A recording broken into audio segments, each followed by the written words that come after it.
Welcome to the Slop Temple. We pray this video helps. In this video, I will show you how to make kimchi at home, Pinoy-style. First, let's prepare our napa cabbage. You'll need about 2 large heads, quartered.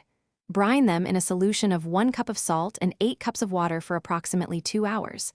This step is crucial for texture and flavor.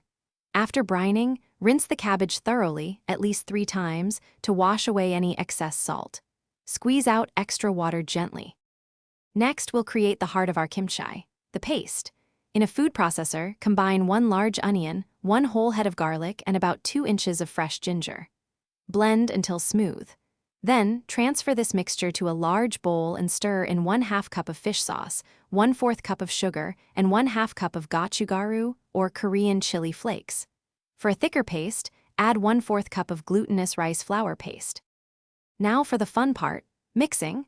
In a very large bowl, combine your prepared cabbage with the flavorful paste.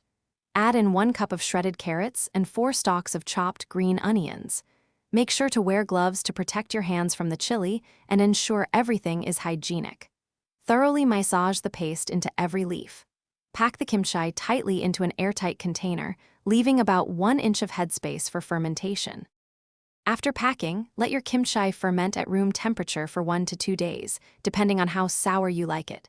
You'll notice bubbles and a distinct aroma. Once fermented to your liking, transfer it to the refrigerator. It will continue to ferment slowly and can last for several weeks, becoming more flavorful over time. Enjoy your homemade Pinoy-style kimchi with almost any meal.